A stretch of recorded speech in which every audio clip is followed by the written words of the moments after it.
What's up YouTube? Welcome back to my channel. I'm going to be doing a video today about the difference between strobing and contouring. So a lot of people are confused about what the difference between those is.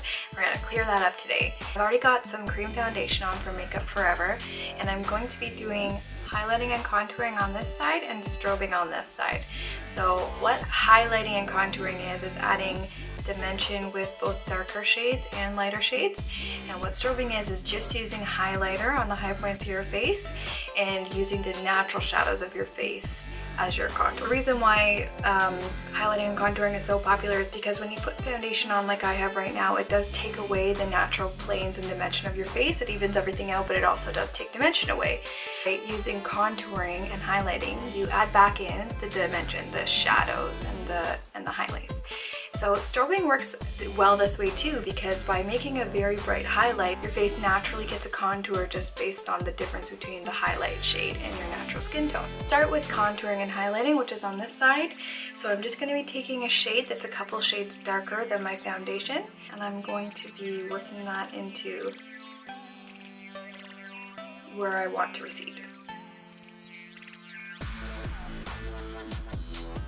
I'll put it on first like a little map so you guys can see. Right under your cheekbone, hairline, jawline, a little bit down the side of your chin, and then turning it around to the pointy end. Gonna look a little funny, but down one side of your nose, like that. So that's where you should start. Next, you're going to do the same thing you would do with foundation, and that's just take your beauty blender and buff it in. The difference is with buffing foundation or buffing a contour shade in is that you want to make sure you don't lose the demarcation that the contour gives you, so you don't want to blend it into oblivion. You need to blend it so that there's not a distinct line like there is right now, but you still want to be able to see the difference.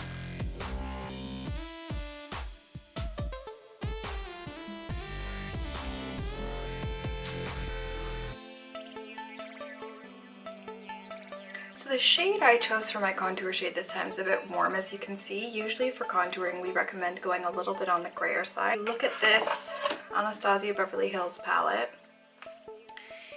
You see this one has a bit of a gray cast to it. That's just so you get that shadowy look, and usually going really warm like this can make you look a bit orange, but because I have a tan, you can see that the shade I chose is to mirror the tan that I have.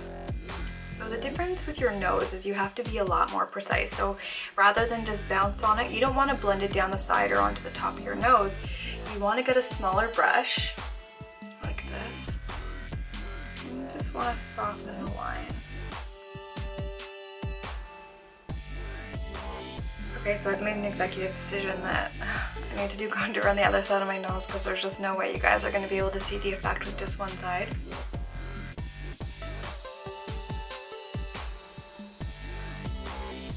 You can then go back in with the lighter shade that you used for foundation and redefine the center of your nose to keep the illusion.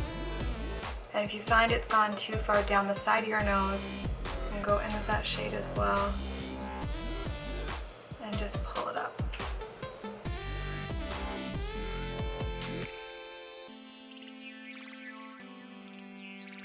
So if you see on this side, this is the side I pulled it up more.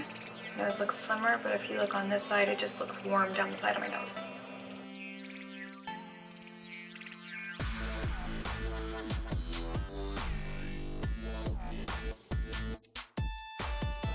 Okay, so that's your base for your cream contour.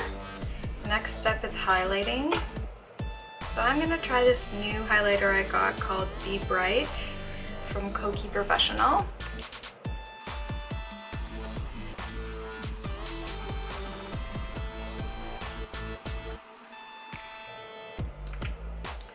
So because this is a brightening one, it does look really white on me, but once it blends out, it'll be a lot more sheer. So you can just put a couple little dots wherever else you need it. And again, down your nose just a bit.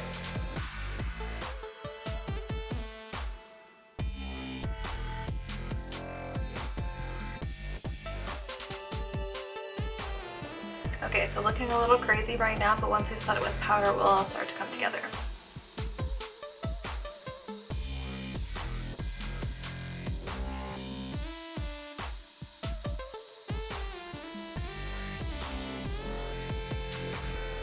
So you could stop here with contouring if you're new to it and if you don't want to go too overboard, but me, I don't mind going overboard. So I'm going to go in with the Anastasia Beverly Hills Contour Kit in Light. And I'm just going to add more definition.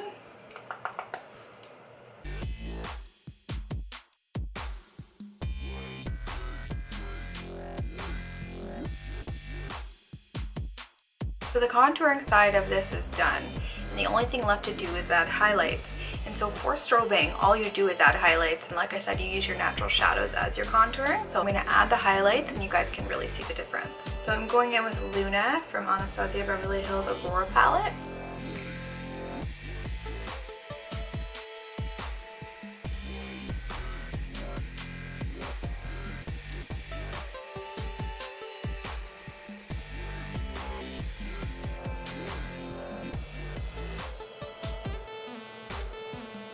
For your nose highlight, you're going to want a smaller brush so you can keep it really precise.